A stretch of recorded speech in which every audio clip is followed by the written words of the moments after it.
hari itu juga ada yang sama juga, saya text Ustaz, tapi Ustaz tak reply mesej saya tak tahulah. Mungkin Ustaz tak minat saya ke. Saya tak dapat.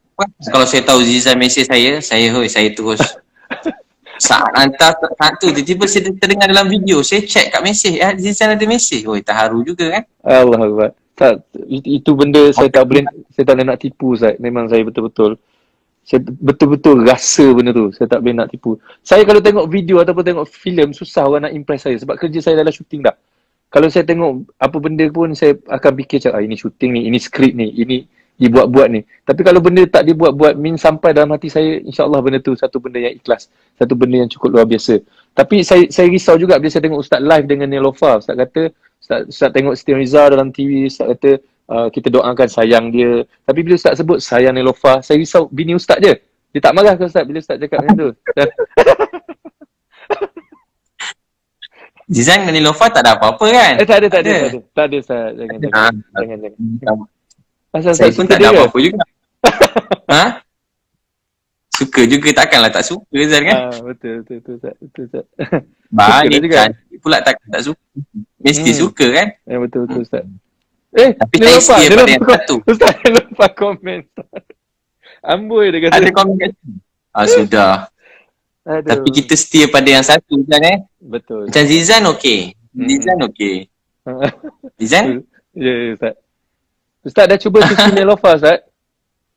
Macam mana? Ustaz dah cuba susu Neelofa tu. Susu yang dia jual tu. Allah, salah faham pula nanti. Saya selalu pergi butik dia. Isteri selalu beli tudung kat situ. Oh, Alhamdulillah. Saya pun nak beli tudung. Nak beli tudung dia pun saya tak pakai tudung. Tudung isteri. Saya ada beli dekat butik Neelofa tu. Kat mana? Tapi dia tak ada. Saya intai lah. Tak ada pula dia. Tengok. Jumpa staff-staff lah. Alhamdulillah. Ustaz Neelofa gelak Ustaz. Allah. Butik lah. Kaya dia Allah bagi rezeki mencurah-curah. Zizan pun boleh tahan juga. Zizan, itulah ramai kat luar sana yang susah-susah Zizan. Itulah kita niat ni tahun ni kita mungkin ustaz-ustaz, artis-artis kan, orang-orang awam, semualah kita semua yang apa ni, yang kita punya ni, kita setiap orang, kita kalau ada jiran susah, kita buat reportkan ke, kita hubungkan dengan zakat ke. Kadang ramai-ramai mungkin dah dapat, tapi mungkin dapat bantuan duit, tapi mereka kadang perlu rumah Zan kan. Kita bagi beras sebab banyak longgok-longgok dia, tempat letak beras pun dah tak ada dah. Apa keperluan yang paling penting. Jadi kalau semua orang ambil tahu pasal hal jiran dia, mudah-mudahan Malaysia ni jangan satu orang pun yang lapar, satu orang pun yang tak ada tempat tinggal kan? InsyaAllah. Orang, bukan kita nak setiap orang kita bantu begitu. Saya pun niat begitulah, tak nak ada satu orang pun yang susah dekat tepi jalan. Biar semua orang dalam dunia ni dapat dibantu kan, dapat, terutamanya dalam Malaysia ni lah. Bermula kat Malaysia, rahmat Allah mencurah-curah. InsyaAllah. Ada orang lah kaya, miskin. Ada orang, saya pernah sebut, saya jumpa budak jual burger. Dia jual burger. Dalam burger tu dia ada letak macam dadah begitulah. Lama dah cerita ni. Lepas tu saya pun jumpa dia, saya berbual. Dia cakap kasar, 90 patah dia cakap, 80 mencarut. 10 je yang elok. Dia memang budak-budak kecil kan, mulut dia memang kau ajar jugalah. Dia rapper ke apa? Budak dia tak tahulah, tapi macam Zizan rapper juga, tapi nampak macam ulama begitu Dia rapper dengan robber lain Ustaz. Dia berbeza Ustaz. Lepas tu Ustaz? Lepas tu saya ajak pergi masjid. 3 hari saya ajak, hari ketiga pun dia datang. Sampai kat masjid, saya tengah tidur, dia kejut. Ustaz dah tidur ke? Saya kata, dah tidur, dah jagalah kau kejut ni. Lepas tu saya pun ajak, kata, Ustaz saya ni jahat, tak guna. Kau kecil-kecil jahat, apa kau buat? Macam-macam Ustaz, apa kau buat? Kau buat apa macam-macam Ustaz, saya jahat. Kau tengok cerita apa ni jahat? Dia cakap jahat. Dan sekali dia tunjuk ada dadah tu. Dia saya tengok, dia tunjuk. Saya kata, Dek, ini bukan jahat. Ini gila nak mampus ni. Kita dua-dua kena hukum gantung sekejap lagi. Banyak tak dadah tak? Boleh tahan juga bang. Macam lepas tu, saya suruh dia sorok lah. Bukan sorok, saya letak jauh-jauh lah, Dek. Ni kan bukan. Dia kata, Ustaz bukan. Takkan Ustaz kena tangkap. Dia bukan kira kalau dadah ni biar janggut sampai perut pun kena tangkap juga. Betul. Dia saya semayang, saya jadi semayang, jadi imam, makmum, saya ringkaskan. Lepas tu, lepas berapa lama saya makan dia, saya bagi dia jubah. Berapa hari dia dakwah kawan-kawan yang kebun getah, masuk dalam kebun ni.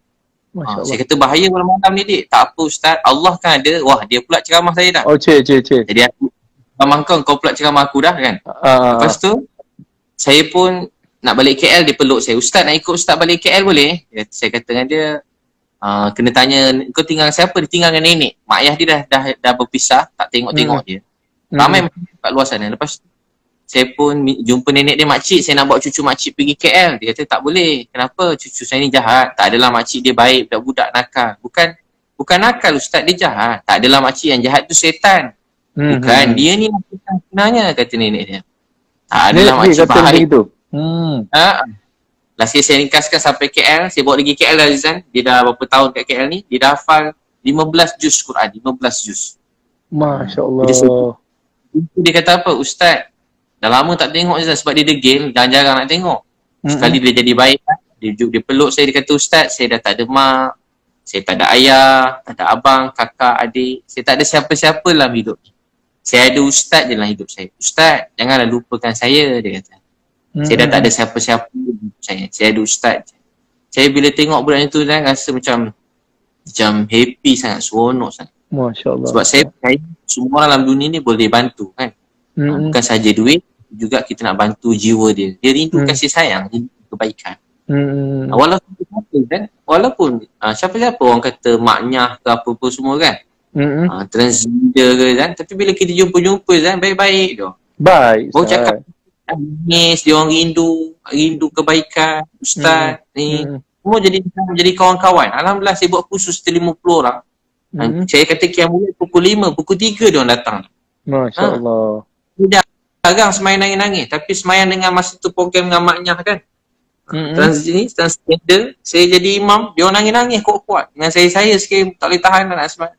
Nangis-nangis, Alhamdulillah. Berubah. Bukan nangis je. Dalam ramai tu ada yang mula balik kampung, ada yang rindu dah lama tak tengok mak ayah, ada yang ada jadi pendakwa. Jadi saya percaya semua orang ni boleh dibantu, boleh jadi baik. Yang penting maknya tu jadi pendakwa Ustaz? Maknya jadi pendakwa. Ada 4 orang ni. Itu memang memang tak payah sebut Azan. Yalah. Memang lain macam jugalah. Ala-ala cantik macam lupa juga. Macam ni lupa lagi ya Allah. Macam Ustaz. Saya pernah design mula. Saya pernah solat dengan maknya Ustaz. Saya pernah solat dengan maknya. Pernah solat kan? Bila alhamdulillahirabbil alamin arrahmanirrahim waladdallin kan kita amin, dia amin. Dia lembut Ustaz. Saya jadi macam terdiam. Saya jadi terdiam Ustaz. Saya kata Allahu akbar kan. Tapi tak apalah kan. Yang menerima dia adalah Allah, bukan kita. Kita tidak boleh tak sama je Zan kan. Penting saya pun dakwah dia orang bukan sebab dia orang. Sebenarnya untuk hati sendiri kan.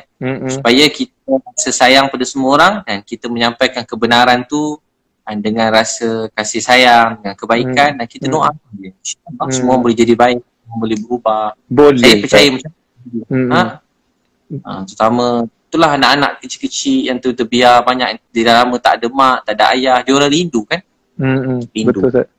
Tapi kalau orang-orang macam gini ke Ustaz kan, tak kisahlah maknya ke apa benda ke, orang yang macam tersasar. Saya tengok kadang-kadang dia orang ni baik Ustaz, tapi dia orang mungkin segan kan. Macam saya dulu kan, dulu kita nakal kan, tapi bila ada satu-satu time mungkin Allah hantar apa ni, macam kita rasa nak solat, hantar satu perasaan macam aku ni jauh sangat. Lepas tu kita start solat, Allahu akbar kan. Lepas tu bila habis solat, Assalamualaikum, kawan pun kata, kau solat kau solat. So macam mana Ustaz pendedahan tu?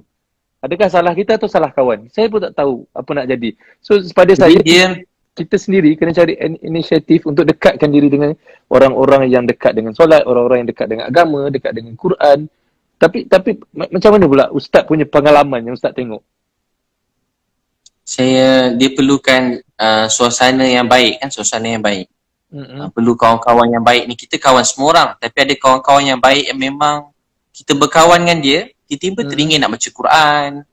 Kawan dengan dia tiba-tiba rasa nak semayang je.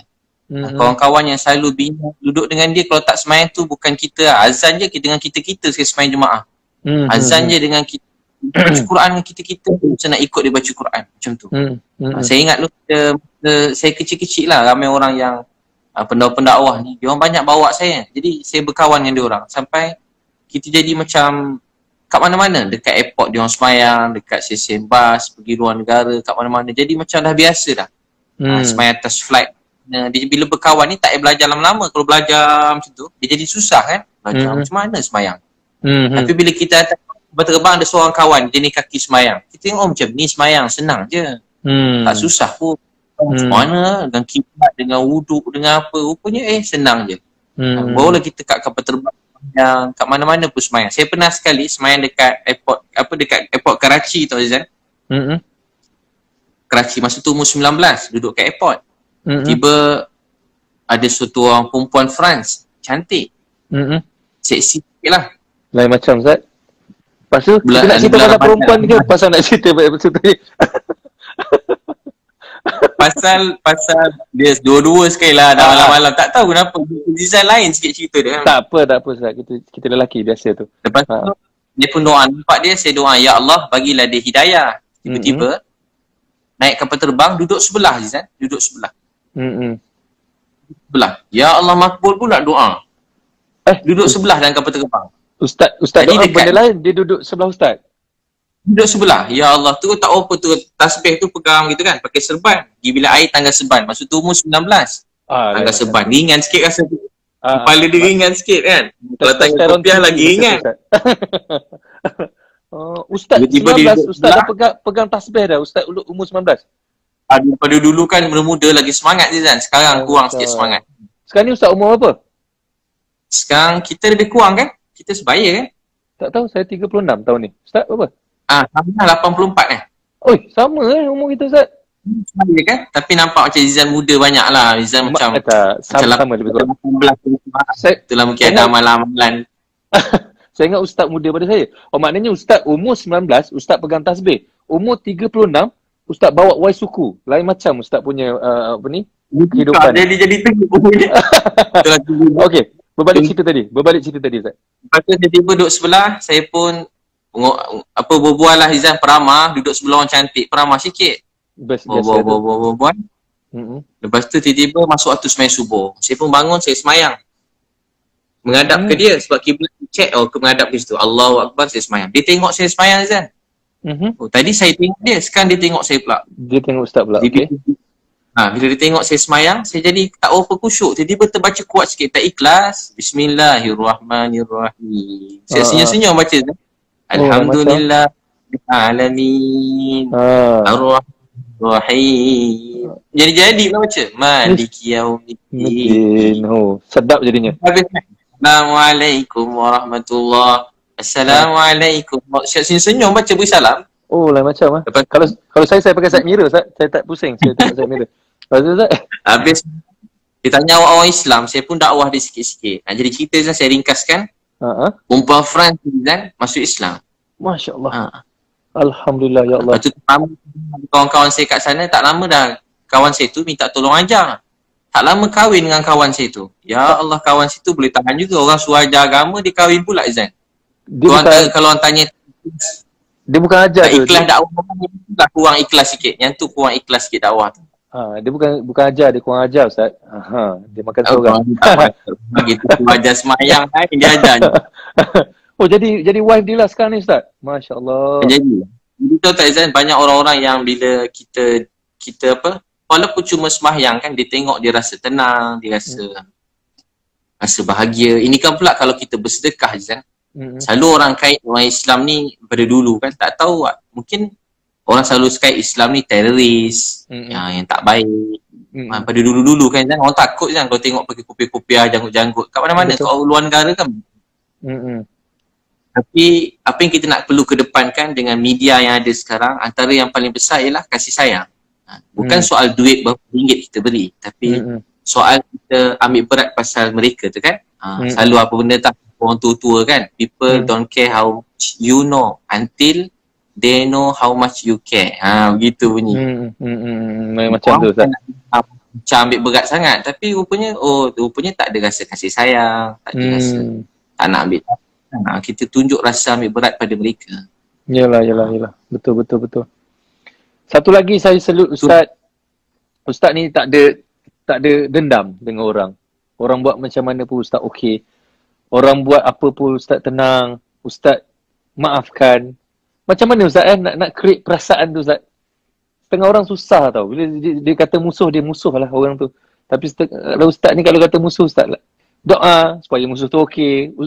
Mungkin musuh tu sayang Ustaz balik. Ustaz sayang lagi musuh tu. Macam mana nak create rasa tu Ustaz? Itu tips saya rasa yang paling penting tu kena ada tu. Hadis riwayat Bukhari, ada orang masuk syurga. Dia Allah kata, sebut amalan kamu. Dia kata tak ada apa amal saya ni. Kalau bahasa kita gitulah. Tak ada amalan saya ni. Tahu tak apa amalan dia? Dia sentiasa memaafkan orang lain. Maaf ni maksudnya kita melupakan kesalahan daripada kita. Kita lebih apa, kita selalu cakap perkataan yang baik, rasa orang lebih baik daripada saya, lebih baik daripada saya. Cuba Zizan ikut saya kata, sebaik-baik saya. Macam mana? Sekali lagi. Sebaik-baik saya. Sebaik-baik saya. Lebih baik orang lain. Lebih baik orang lain. Seburuk-buruk orang lain. Seburuk-buruk orang lain. Lebih buruk saya. Lebih buruk saya. Gemuk-gemuk ikan. Gemuk-gemuk ikan. Pasti ada tulangnya. Pasti ada tulangnya. Sekurus-kurus ikan. Sekurus-kurus ikan. Pasti ada dagingnya. Pasti ada dagingnya. Daging ke isi Ustaz? Isi, alamak silap. Cina Zan.